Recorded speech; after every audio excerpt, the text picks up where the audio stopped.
नमस्कार माझ्या गोड ताईंनो, कशा आहात सगळ्या? मी सरिता आणि खूप मनापासून स्वागत आहे तुम्हा सगळ्यांचं पुन्हा एकदा आपल्या एका नवीन व्हिडिओमध्ये. खूप साऱ्या ताईंची वारंवार एक कमेंट येते, त्यासाठी हा व्हिडिओ तुमच्यासोबत शेअर करत आहे. त्या ताईंची कमेंट अशी आहे, थोडीफार तुम्हाला मी ती सांगते की ब्लाऊज शिवल्यानंतर बाकीच्या ठिकाणी ब्लाऊज परफेक्ट बसतो, फक्त उंचीला ब्लाऊज वरती चढतो किंवा पुढच्या भागाचा ब्लाऊज आहे पाठीमागे व्यवस्थित बसतो, पण पुढच्या भागाचा ब्लाऊज आहे किंवा पुढचा भाग आहे, फ्रंट पार्ट आहे तो वरती चढतो किंवा गळा जो आहे तो पुढच्या बाजूला उतरतो. अशा बरेच प्रॉब्लेम्स ब्लाऊजच्या फिटिंगमध्ये होत आहेत. तर त्यांच्यासाठी त्यांनी मला व्हिडिओ तयार करायला सांगितलेला त्या ताईंनी. तर त्यासाठी हा व्हिडिओ तुमच्यासोबत शेअर करत आहे. तर पहा, इथे मी एक ब्लाऊजचं ड्राफ्टिंग करून घेतलेलं आहे, मार्किंग करून घेतलेलं आहे. 36 साईजचा ब्लाऊजचं माप आहे, ज्याच्यामध्ये बॅक साईड किंवा बॅक पार्ट मी ऑलरेडी ड्राफ्टिंग केलेलं आहे. उंची याची 13.5 इंच आहे, तर 14.5 इंचाची लांबी घेतलेली आहे मी. तरी ते पाहतो मला मी दाखवते पुन्हा एकदा. ब्लाऊजची उंची 13.5 इंच आहे. हा पार्ट आहे बॅक साईडचा. ह्या बॅक साईडच्या पार्टवरती मी तुम्हाला मार्किंग कसं केलेलं आहे ते दाखवते. 13.5च्या उंचीसाठी मी ते 14 इंच घेतलेले, 14.5 इंच उंची घेतलेली आहे शिलाई मार्जिन पकडून.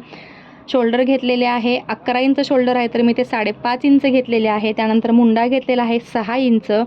छातीचा चौथा भाग म्हणजे ते 9ची घडी घेतलेली आहे. 2 इंच मार्जिन देऊन 11 इंचाची घडी घेतलेली आहे. ॲज इट इज मी इथे कमरेला घेते, कारण ते बरोबर आपल्याला व्यवस्थित सेट होतं. तर हा माझी पद्धत आहे कटिंगची, ही नेहमी तुम्हाला माहीतच आहे. त्यानंतर इथे 2 इंचाचं शोल्डर घेतलेलं आहे. 2 सव्वा 2 इंच म्हटला तरी चालेल. 2 इंचांनी एक सूत घेतलेला आहे. शिवून आपल्याला हे सव्वा 2 एक सूत होतं, म्हणजे गळा उतरत नाही त्यासाठी. आणि त्यानंतर गळ्याची लांबी आहे ती 9 इंच आहे. 9.5 इंचावरती मार्किंग केलेलं आहे. आणि असा काही चौकोन आखून त्याला मी शेप देऊन घेतलेला आहे, गोलाकार काढलेला आहे. इथे टक्स पॉईंट आहे 5 इंचावरती आणि टक्सची लांबीसुद्धा आहे ती 4.5 इंचावरती घेतलेली आहे. अशा पद्धतीने काहीसा आपण हा बॅक पार्ट ड्राफ्टिंग केलेला आहे. त्यानंतर इथे 1.25 इंचाचा जो आहे मुंड्यासाठी जो आहे 1.25 इंचाचा इथे मार्किंग करून गॅप देऊन इथे गोलाकार काढून घेतलेला आहे. अशा पद्धतीने आपल्याला हा पाठीमागचा भाग आहे तो तयार झालेला आहे. पाठीमागचा भाग ठेवून आपण पुढचा भाग कसा ड्राफ्टिंग करणार आहोत, किंवा जो प्रॉब्लेम आहे, जो या व्हिडिओमध्ये मला प्रॉब्लेम क्लिअर करायचा आहे, तो हा आहे की पाठीमागचा भाग व्यवस्थित सेट होतो, पण ब्लाऊज कटिंगच्या वेळेला किंवा ब्लाऊज शिवल्यानंतर फिटिंगच्या वेळेला पुढचा भाग आहे तो वरती चढतो, कमी पडतो. तर ते का होतं? आता पहा, हा बॅक पार्ट आहे असा आपल्याला इथे घडीवरती घडी घ्यायची आहे. बॅक पार्ट तयार केलेला आहे आपण. ह्याच्यामुळे वेळ वाचतो, कटिंग छान होतं आणि फिनिशिंगसुद्धा छान बसतं आपल्या ब्लाऊजांचं. कधी हा प्रॉब्लेम येत नाही. त्यासाठी मी हा त्या ताईंच्या आग्रहास्तव त्यांच्या कमेंटनुसार व्हिडिओ शेअर करत आहे. आता पहा, आपण ॲज इट इज हा भाग घेतलेला आहे. हा झाला आपला पाठीमागचा पार्ट. त्यानंतर पाठीमागचा जो उंची आहे 14.5 इंच, त्याच्यावरती मी इथे एक मार्किंगची रेष ओढून घेते, म्हणजे तुम्हाला आपण कुठे इथे ॲड केलेलं आहे अजून मार्जिन ते लक्षात येणार आहे. पाठीमागचा भाग कटिंग केल्यानंतर तोच भाग ठेवून आपण पुढचा भाग कटिंग करायचा आहे. पण त्यामध्ये बघा, पुढच्या भागामध्ये 14.5 इंचाची उंची आहे पाठीमागच्या भागामध्ये, तर इथे मी 1 इंच ते 1.25 इंच वाढवणार आहे. आणि पुन्हा याच्यावरती आपल्याला रेष ओढून घ्यायची आहे. 1 इंचही वाढवू शकता. मी तुम्हाला इथे अजून 1.25 इंच वाढवून 1.25 इंचाचा हा पार्ट इथे एक्स्ट्राचा वाढवून दाखवलेला आहे. आणि हा भाग या पद्धतीने कटिंग करून पहा, तुमचा ब्लाऊज अजिबात वरती चढणार नाही. तर हा झाला आपला कटिंगचा पार्ट. आता हा भाग कटिंग केल्यानंतर आहे असं जसं आपण मार्किंग केलेलं आहे त्याच पद्धतीने आपल्याला हे कटिंगसुद्धा करून घ्यायचं आहे.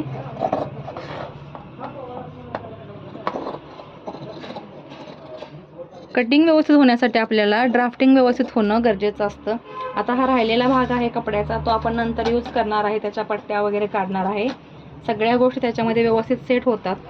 पण आता हा इथे मी एक सेंटर पॉईंट देते शोल्डरसाठीचा गळा जो आहे आपला तिथे, आणि याला व्यवस्थित सेट कट करून वेगळं करूया. ह्याला सुद्धा नॉच मारलेला आहे सेंटरचा.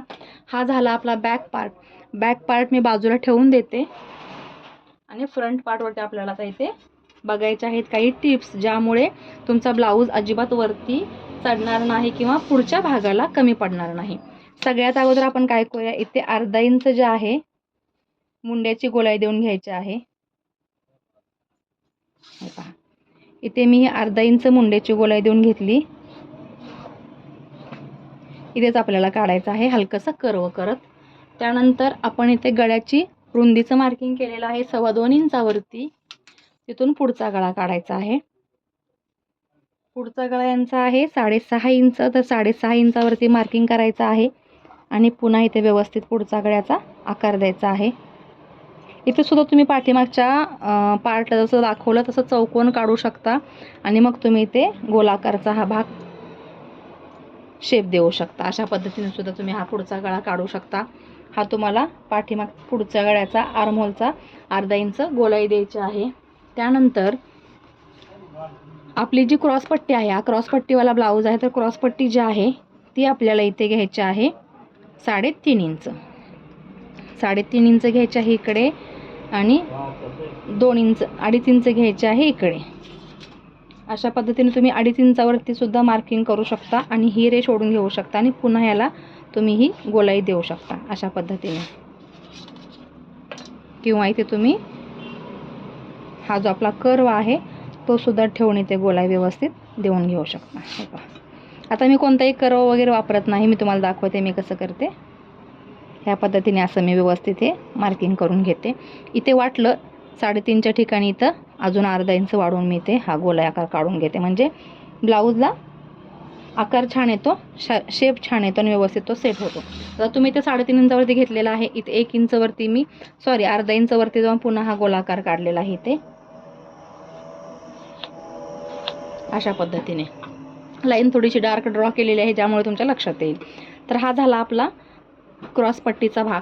त्यानंतर आपण हा जो भाग एक्स्ट्रा काढलेला आहे तो का काढलेला आहे, कारण इथे सुद्धा आपल्याला पाव इंच शिवून जाणार आहे, इथे सुद्धा आपल्याला पाव इंच शिवून जाणार आहे.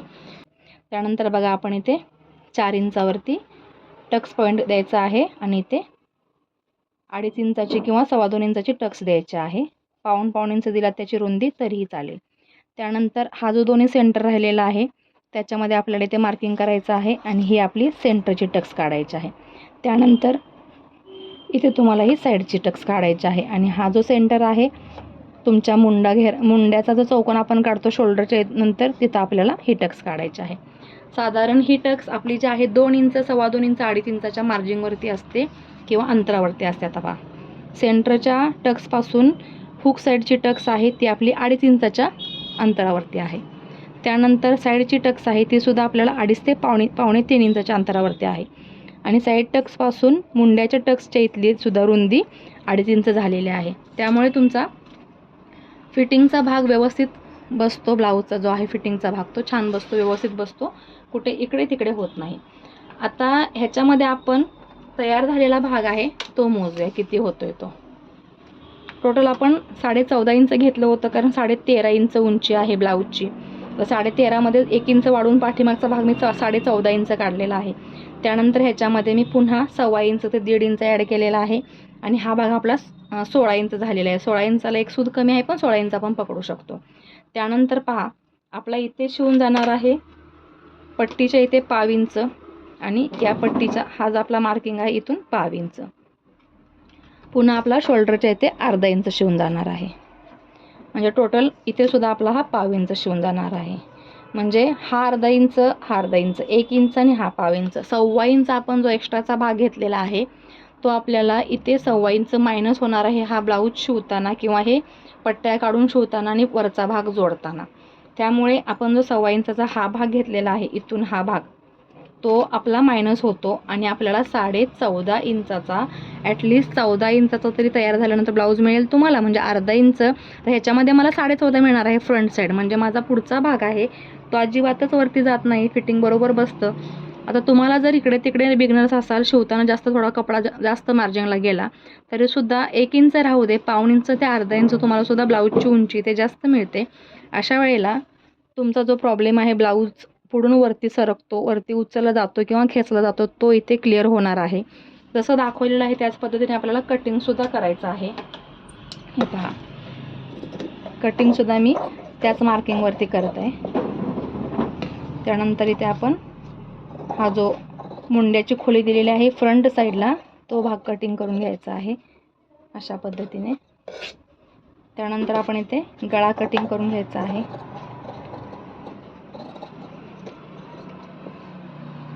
आणि हे टक्स पॉईंट आहेत ते सुद्धा येते मी असे कट्स मारते, म्हणजे पलीकडच्या बाजूला आपल्याला व्यवस्थित टक्स पॉईंट आहे तो सेट करता येतो हातापा. इथे मार्किंग ऑलरेडी उठून दिसत आहे चॉकचं. तर या पद्धतीने आपल्याला हे टक्स पॉईंट काढता येतात. असा काहीच आपला फ्रंट दोन्ही साईडचा रेडी झालेला आहे. सेंटरनं कट केला की ते 2 पार्ट वेगळे होतात. हे पहा, असं जर तुम्ही कटिंग केलात तर तुम्हाला अजिबात जो प्रॉब्लेम होतोय ब्लाऊजचा वरती चढण्याचा, ब्लाऊज वरती जाण्याचा किंवा टोकडा पडण्याचा तो होणार नाही. तर आय होप तुमच्या लक्षात आलं असेल की अशा पद्धतीने कटिंग केल्यानंतर तुमचा ब्लाऊज परफेक्ट बसणार आहे. तर या पद्धतीने कटिंग करा, ब्लाऊज स्टिच करा आणि मग मला कमेंट करायला अजिबात विसरू नका की ब्लाऊज तुमचा कसा फिटिंगला बसला. चला तर मग अशा छान छान नवीन व्हिडिओमध्ये पुन्हा भेटू. हा व्हिडिओ तुम्हाला आवडला असेल तर लाईक करा, जास्तीत जास्त शेअर करा आपले व्हिडिओ. आणि हो, चॅनलवरती नवीन असाल किंवा सबस्क्राईब अजून केलं नसेल तर सबस्क्राईब करा. स्टिचो सरितावरती बेल आहे ती ऑलवरती सेट करा, जेणेकरून तुम्हाला आपले व्हिडिओ पाहायला मिळतील, नवीन येणारे नोटिफिकेशन मिळेल नवीन व्हिडिओचं. चला तर मग आता पुन्हा भेटू. बाय.